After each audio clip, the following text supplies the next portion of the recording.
नमस्कार. ह्या सेशनमध्ये आपण इनर जॉईन्स बघणार आहोत आणि त्यानंतर आउटर जॉईन्स बघणार आहोत. ह्या इनर जॉईनमध्ये आपण काय करू शकतो आणि जॉईन्स जर बघायची जर झाली तर तुम्हाला जॉईन्स म्हणजे काय आणि कसा यूज होतो ते माहीत नसेल तर थोडंफार त्याचं बेसिक माहीत करून घ्या. भरपूर गोष्टी असतात की जेव्हा आपल्याला मल्टिपल टेबल्सवरती काम करायचं असतं त्यावेळेस आपल्याला ते जॉईन्स लागतात. आपण पॉवर बी आयमध्ये पण शिकलो की कसे आपण मल्टिपल टेबल्स जॉईन करू शकतो. काही पर्टिक्युलर कंडिशनवरती कॉमन कॉलम जे असतात त्याच्यावरती जॉईन करावंच लागतात. प्रायमरी की फॉरेन की अशा पद्धतीचे. तर त्यावेळेस आपल्याला हे जॉईन्स लागतात आणि त्यात वेगवेगळे जॉईन्स आहे. आता तुम्हाला हे एक्झाम्पल म्हणून मी एक इमेज दाखवतोय की जिथे तुम्हाला एसक्यूएल जॉईन्स जर बघितले लेफ्ट जॉईन राईट जॉईन वगैरे. आता इनर जॉईन जेव्हा म्हणतो आपण इनर जॉईन जेव्हा असतो तेव्हा की दोन टेबल मधले जे कॉमन व्हॅल्यू असतात तेच रिट्रीव्ह होतात based on some particular condition. तर ते इनर जॉईन असतात. लेफ्ट जॉईन म्हणजे फक्त लेफ्टचा जो टेबल असेल त्याचेच सर्व रेकॉर्ड्स भेटतात. राईट जॉईन म्हणजे फक्त राईट टेबलचे. आणि फुल आउटर जॉईन असेल तेव्हा त्यावेळेस फक्त दोन्ही टेबलचा जो काही डेटा असेल तो कंबाईन होऊन येईल. आणि फुल आउटर जॉईन फक्त जे कॉमन मॅच नाही होत ते पण आपण काढू शकतो. तर प्रत्येक जॉईन्स असे थोडेफार सिमिलर टाईपचे प्रत्येक डेटाबेसमध्ये आहेत. म्हणजे एसक्यूएल सर्व्हर झालं, ओरॅकल झाला, माय एसक्यूएल झाले वगैरे असे वेगवेगळे जे डेटाबेस आहेत त्याच्या रिलेटेड हे डेटाबेसेस हे जॉईन्स आहेत. तर आपल्याला हे कन्सेप्ट माहिती पाहिजे. आपण त्यानुसार आपण हे आपल्या याच्यात इम्प्लिमेंट करू शकतो. आणि पायथॉनमध्ये पण जेव्हा मल्टिपल फाईल्समध्ये किंवा मल्टिपल टेबल्सवरती काम करायचं असतं त्यावेळेस आपल्याला हे जॉईन्स लागतात. त्यासाठी पायथॉनमध्ये आपण कसे जॉईन करू शकतो ते आता बघूया. आता आता पहिल्यांदा आपण इनर जॉईन बघूया. इनर जॉईन बघण्यासाठी आपल्याला पहिले तर आपल्याला इम्पोर्ट पांडाज ॲज पी हे तर करावं लागणार आहे आणि बाकीचे ज्या फाईल्स आहे की जे आपल्याला रीड करावं लागणार आहे त्या आपण रीड करून घेऊया. ज्या आपल्या सेल्स फाईल्स आहे CSV फाईल्स आहे वीक 1 सेल्स आणि वीक 2 सेल्स. ह्या फाईल्स तुम्हाला पण डाउनलोड करून घेता येईल. त्या व्हिडिओ डिस्क्रिप्शनमध्ये त्याची लिंक दिलेली आहे. ते तुम्ही डाउनलोड करू शकता आणि तुम्ही प्रॅक्टिस करू शकता जी. तर इथे मी फक्त रीड करून घेतल्या. आता पांडाज आपण ह्या फाईल्स रीड केल्यानंतर आता आपण याचं जी इनर जॉईन कसं करू शकतो. आता जर वीक 1 डॉट हेड जर म्हटलं मी की तर 5 रेकॉर्ड मी डिस्प्ले करतो. त्याच्यात कस्टमर आयडी आणि फूड आयडी असे दोन कॉलम्स आहेत. आणि वीक 2 हेड मध्ये जर मी म्हटलं तर याच्यात पण कस्टमर आयडी आणि फूड आयडी असे आहेत. तर दोन कॉलम्स आहेत याच्यावरती आपण इनर जॉईन करू शकतो. दोन कॉलम म्हणजे जे कॉमन असू शकतात. म्हणजे आता इथे कस्टमर आयडी आणि कस्टमर आयडी हे दोन कॉलम्स आहे. आपण ते दोन्ही टेबलमधून कंबाईन करू शकतो. आता हेच जर एसक्यूएल मध्ये करायचं जर झालं तर इनर जॉईन कसे करतात ते मी तुम्हाला दाखवतो. एखादी सिलेक्ट स्टेटमेंट आहे ते आपण कसं लिहू शकतो आणि तेच आपण पायथॉन कसं इम्प्लिमेंट करू शकतो. आता इथे तुम्ही जर बघितलं तर इथे एक सिलेक्ट स्टेटमेंट आहे. आता सिलेक्ट स्टेटमेंटमध्ये आपण काय करतो वीक 1 मधून कस्टमर आयडी घेतो, वीक 1 मधून फूड आयडी घेतो आणि वीक 2 मधून पण फूड आयडी घेतो फ्रॉम वीक 1. आणि मग त्याच्यानंतर इनर जॉईन हे कीवर्ड यूज करतो आणि त्यानंतर वीक 2 म्हणजे वीक 1 वीक 2 शी इनर जॉईन वर या टाईपशी आपण जॉईन करतो. आणि मग ऑन कंडिशन काय द्यायची तर वीक 1 कस्टमर आयडी. मग याच्यात दोन कस्टमर आयडी असल्या तरी चालेल किंवा फक्त एकच कंडिशन असेल कस्टमर आयडी आपण दोन टेबल मधली कस्टमर आयडी त्याच्यावरती आपल्याला जॉईन करायची. म्हणजे काय होईल ना की दोन टेबल मधून मॅचिंग जो डेटा आहे त्याच्यातलं मॅच कस्टमर आयडी जे मॅचिंग आहे त्याचाच डेटा रिट्रीव्ह होईल. तर ते कसं करता येईल आता त्यासाठी सेम म्हणजे हे एसक्यूएल ची query me as a reference म्हणून देतोय तुम्हाला. हे सेम फंक्शनॅलिटी आपण कशी इम्प्लिमेंट करू शकतो पायथॉन मध्ये तर ते बघूया आपण. तर त्यासाठी वीक 1 एक जे आपलं वीक 1 चा जो डेटा आहे आपण पहिल्या टेबलमध्ये कंबाईन करतोय. मग त्यासाठी मर्ज एक फंक्शन आहे. आता मर्ज मध्ये मर्ज हे फंक्शन आहे.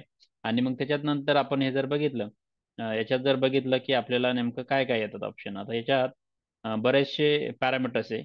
जे पूर्ण पॅरामीटर आपल्याला इथं मेन्शन केलेले असतात. राईट म्हणजे आपला पहिला जो टेबल आहे त्याच्यात आपल्याला मर्ज करायचं आहे म्हणून पहिला टेबल आणि त्याच्यात राईट साईडला कोणता टेबल आहे म्हणजे जो इथं वीक 2 आहे तो द्यावा लागेल इथं आपल्याला. एक तर आपण डेटा फ्रेम देऊ शकतो किंवा सिरीज देऊ शकतो. आता आपण हा वीक 2 चा डेटा फ्रेम मध्ये घेतलेला आहे ऑलरेडी. हाऊ म्हणजे जॉईन टाईप आपल्याला स्पेसिफाय करावं लागतं इनर. त्यानंतर मग आता हे ऑन कंडिशन की ही जी कंडिशन देतोय ना आपण इथे week 1 dot customer ID equal to week 2 dot customer ID ती द्यावं लागेल. आणि बाकीचे जे भाग आहे ते पुढे आपण लेफ्ट जॉईन राईट जॉईन वगैरे आहे ते यूज करण्यासाठी करू शकतो. तर आता आपण इथं म्हणूया की आता सुरुवातीला आपल्याला कोणत्या याच्यात राईट टेबल कोणता आहे राईट डेटा फ्रेम काय आहे तर वीक 2 म्हणजे आपण वीक 1 आणि वीक 2 हे दोन घेतोय ही आणि ही. आता आपल्याला काय करायचंय हो, म्हणजे काय कोणत्या जॉइन टाईपने आपल्याला जॉइन करायचे. मग त्यासाठी आपल्याला काय मेन्शन करावं लागणार आहे, तर इनर जॉइनने आपल्याला करायची, म्हणजे 2 टेबलमधला फक्त मॅचिंग डेटा आपल्याला रिट्रीव्ह करायचा आहे. आणि आता इनर जॉइन दिल्यानंतर आपल्याला ते ही ऑन कंडिशन द्यायची, की जिथं आपल्याला कस्टमर आयडीचा जो कॉलम आहे त्याच्यावरती आपल्याला करायचे. मग ऑन इज इक्वल टू आपण काय म्हणणार, कस्टमर आयडी हा जो कॉलम आहे, जो पर्टिक्युलर कॉलम आहे त्याच्यावरती आपल्याला जॉईन करायचंय, म्हणून आपण असं करायचंय आणि याला रन करायचंय. रन केल्यानंतर आता तुम्ही बघा याच्यात असे काही कॉलम्स आलेले आहे, की आता इथे कस्टमर आयडी आलेला आहे आणि फूड आयडी अंडरस्कोर एक्स आणि फूड आयडी अंडरस्कोर वाय. आता हे कुठून आलेले आहे, तर वीक 1चा जो टेबल आहे त्याच्यातून कस्टमर आयडी आणि फूड आयडी एक्स आलेला आहे, आणि जो वीक 2चा जो टेबल आहे किंवा डेटा फ्रेम आहे त्याच्यातून हे वाय कॉलम आलेला आहे, फूड आयडी अंडरस्कोर वाय. आता याला चेंजेस आपण करू शकतो. तर बघायचं आहे कसं चेंजेस करू शकतो. तर एक याच्यातच आपण जर बघितलं, एक सफिक्सेस म्हणून एक कॉलम असतो. आता इथे तुम्ही बघा सफिक्सेस, इथे जो आहे याच्यावर वरती आपल्याला अंडरस्कोर एक्स आणि अंडरस्कोर वाय आहे. तर त्याच्याऐवजी आपण काय म्हणू शकतो ना, की याच्यात आपण असं स्पेसिफाय करू शकतो की सफिक्सेस इज इक्वल टू, मग इथे आपण म्हणू शकतो की असा एक डॅश देऊ शकतो, वीक 1 कॉमा वीक 2, आणि याला रन करू शकतो. मग याला काय रन केल्यानंतर तुम्ही बघा याच्यातले जे आहे हे रेकॉर्ड्स आलेले आहे. आता हे जे रेकॉर्ड्स आहे ना, की ते कसे आलेले, की याच्यातले दोन्ही टेबलमधून जे कस्टमर आयडी मॅचिंग आहे ना ते येणार, म्हणजे जे कॉमन आहे तेवढेच येणार. आता याच्यात तुम्ही हे रेकॉर्ड जर बघितले तर आता इथं बघा 155 डबल आलेला. हा 155 डबल का आलेला आहे, तर आपण हे बघू शकतो की का डबल आलेला आहे. मग त्यासाठी आपण काय म्हणू शकतो ना, वीक 1, आणि मग त्याच्यात वीक 1 मध्ये याच्यात आपण स्पेसिफिक आपण कस्टमर आय डी चेक करू शकतो, की कोण एक customer I D is equal to 155. जर असं केलं तर आता बघा वीक 1 मध्ये 155 2 वेळेस आलेले, आणि सेम जर आपण बघितलं एक वीक 2 मध्ये, तर त्यावेळेस एकच आलेला आहे. म्हणजे हा 155 आणि ह्या 155 शी एकदा मॅच होतो. आता बघा इथं 155 13 आलेला आहे. मग हा कुठून आला, हा 155 हा सेकंड आलेला, आणि 1 आणि हा 3 परत आलेला आहे. आणि नंतर परत दुसरा जो आहे 159 3, मग 159 3 म्हणजे काय आलेला आहे, 159 हा परत ह्या 3 शी, त्यामुळे हे डुप्लिकेट असे दिसत आहे. कारण की याच्यात ऑलरेडी 2 कस्टमर आयडी आहे जे मॅचिंग आहे दोन्ही वीक 1 आणि वीक 2 मध्ये. तर त्यामुळे असे मल्टिपल दिसतात. परंतु जर मॅचिंग असेल तर 343 पण जर बघितलं तर सेम कंडिशन असेल. तर अशा पद्धतीने हे आहे. तर अशा इथे आपण हे इनर जॉईन देऊन आपण हे इनर जॉईन करू शकतो. आता हे झालं आपलं फक्त की याच्यात आपण इनर जॉईन जी कंडिशन होती, एकच कंडिशन होती. म्हणजे सपोज आपली अजून अशी कधी कंडिशन असेल, आता मी तुम्हाला कधी कधी आपले एसक्यूएल स्टेटमेंट पण असे असतात की आपल्याला मल्टिपल इनर कंडिशन असतात ते द्यावं लागतात. म्हणजे सपोज आता मी इथं काय म्हटलं, अँड मग इथं week 1 dot food I D, suppose माझ्याकडे असं आहे, आणि week 2 dot food food I D, अशी कंडिशन आहे. म्हणजे आता काय झालं ना, की ज्या वेळेस आपल्याला इनर जॉईन मध्ये दिले आपण पहिल्यांदा, तर फक्त एकच कंडिशन दिली होती कस्टमर आयडीची. पण कधी कधी असं असतं की जेव्हा कॉम्प्लिकेटेड एसक्यूएल क्वेरी जशा असतात तशाच इथं पायथॉन मध्ये जेव्हा असेल की एकच कॉलम नसेल तर 2 कॉलम आपल्याला असतील, तर त्यावेळेस कसं करायचं. त्यासाठी आपल्याला त्याच्यातच आपण थोडं मॉडिफिकेशन करू शकतो, आणि इथे कस्टमर आयडीच्या ऐवजी आपण आता इथं कस्टमर आय डी दिलेले आहे ऑन, त्याच्याऐवजी आपण काय देऊ शकतो की इथे आपल्याला मल्टिपल कॉलम्स आपण देऊ शकतो. ते कसे देणार आपण, इथे आपण हे देणार कस्टमर आय डी आणि फूड आय डी हे देणार. एक सफिक्सेस आपण आता सध्या काढून टाकू जेणेकरून आपल्याला समजायला सोपं.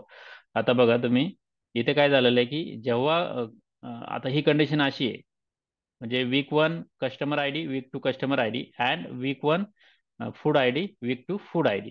म्हणजे जेव्हा आपण असे 2 कॉलम्स देतो इथं, त्याचा अर्थ असा आहे की कस्टमर आय डी आणि फूड आय डी. आता याच्यात थोडेच कॉलम्स आहे जे मॅचिंग आहे, म्हणजे सर्वच कसं होतं ना, की कस्टमर आय डी पण मॅचिंग पाहिजे आणि फूड आय डी पण मॅचिंग पाहिजे, दोन्ही वीक 1 आणि वीक 2 मध्ये. त्यावेळेसच असे रेकॉर्ड्स येणार. तर अशा पद्धतीने हे मल्टिपल कॉलम्स आपण देऊ शकतो, जेव्हा आपल्याला मल्टिपल कंडिशन्सवरती आपल्याला जॉइन करायचं असतं, इनर जॉइन. तर हे झालं इनर जॉइन बद्दल. आता आपण आउटर जॉइन बद्दल बघूया. तुम्ही हे एक्झाम्पल ट्राय करा इनर जॉइनचं, तुम्हाला अजून क्लिअर होतील. आता आउटर जॉइन जे असतं ते आउटर जॉइन मध्ये काय असतं की इथं सर्वचे सर्व कॉलम एकत्र येऊन जातात, म्हणजे दोन्ही कॉलमचे मॅचिंग असो ना नसो, ए आणि बी या दोन्ही टेबलमधले डेटा जो मॅचिंग आहे तो येऊन जाईल. तर तो कसा करायचा, त्यासाठी आपल्याला आता ऑलरेडी हे जे फाईल्स आहे ते आपण घेतलेले आहे. आता आउटर जॉईन कसा असतो, एसक्यूएल मध्ये जर आउटर जॉईन जर बघायला गेलं तर या पद्धतीचा असतो. इनर जॉईनच्या ऐवजी काय असतो, आउटर जॉईन असतं इथं लिहिलेलं, किंवा फुल आउटर जॉईन वगैरे असं मेन्शन केलेलं असतं. बाकीची ही कंडिशन एकच असू शकते किंवा मल्टिपल पण असू शकते. सध्या आता आपण कन्सिडर करू की एकच कंडिशन आहे, कस्टमर आयडी या बेसवरती आणि फुल आउटर जॉईन. तर हे कसं करायचं, त्यासाठी आपल्याला आता हे जे आहे ते मी कॉपी करतोय आणि सेम कंडिशन असतात आपल्या त्याच्यात. फक्त आपल्याला काय करायचं आहे की इथे वीक 1 मर्च हे फंक्शन सेम असेल, वीक 2 असेल, आणि त्याच्यानंतर हाऊ इनरच्या ऐवजी आपल्याला काय मेन्शन करायचंय, आउटर मेन्शन करायचंय. आणि ऑन कंडिशन आहे त्याच्यात मग आपण ही सपोज कस्टमर आयडीचे आपण हे फूड आयडी वगैरे ते काही देत नाही. तर ही कंडिशन ठेवूया आणि मग याच्यात आपण जॉईन करूया. तर इथे जॉईन केल्यानंतर बघा तुम्ही, आता यात फूड आयडी अंडरस्कोर एक्स आलेला आहे, ह्या वीक 1 मध्ये आणि हा वीक 2 मध्ये. तर याला सफिक्सेस आपण देऊ शकतो जेणेकरून आपल्याला समजायला सोपं. इज इक्वल टू वीक 1 आणि इथे आपण म्हणू शकतो. आता हे रन केल्यानंतर तुम्ही बघा हे नाव चेंज झालेले, वीक 1 पासून आणि वीक 2 पासून. हा कस्टमर आयडी हा वीक 1 चा असेल, कारण की कस्टमर आयडी दोन्ही कॉलम मध्ये सेमच आहे, त्यामुळे दोन कॉलम डिस्प्ले करायची गरज नाही, एकच कॉलम इथे डिस्प्ले झालेला आहे. आता याच्यात असं होतं की आपल्याला कसं असतं ना, फुल आउटर जॉईन मधून आपल्याला समजत नाही की नेमकं फुल आउटर जॉईन मध्ये काही कॉलम असे असतात. आता तुम्ही बघा इथं असे दिलेले आहे की इथं व्हॅल्यू आहे, परंतु इथं राईट साईडच्या वीक 2 मध्ये व्हॅल्यू नाही. ज्याचा अर्थ काय की त्याच्यात मॅचिंग व्हॅल्यू भेटत नाही, null value. Full outer join मध्ये पूर्णच्या पूर्ण व्हॅल्यू जसे जसे येतात, मग जे मॅचिंग होत नाही ते पण येतात, त्यामुळे हे एन एन दिसतात. आता काही व्हॅल्यू असे आहे की जे लेफ्ट मध्ये नाही, जिथं नल आहे त्याच्यात पण राईट मध्ये आहे, त्या अशा इथं डिस्प्ले होतात. आता याला जर आपल्याला बघायचं असेल की कोणत्या व्हॅल्यू मधून येतात, तर त्यासाठी एक इंडिकेटर म्हणून फील्ड आहे. ते तुम्हाला दाखवतो. आता इंडिकेटर म्हणून एक फील्ड आहे इथं बघा. तर इथं बुलियन ट्रू आणि फॉल्स असतात. आता इंडिकेटर काय करतात, तर इंडिकेटर जर बघितलं आपण तर इथे इंडिकेटरचा जो अर्थ आहे तो की बुलियन और स्ट्रिंग, इथं if true adds a column to the output data frame called merge underscore merge with the information on the source of each row. म्हणजे कोणत्या कॉलम मधून ही मॅचिंग आहे. आता इथं जर मी केलं indicator equal to true, by default ते फॉल्स असतं.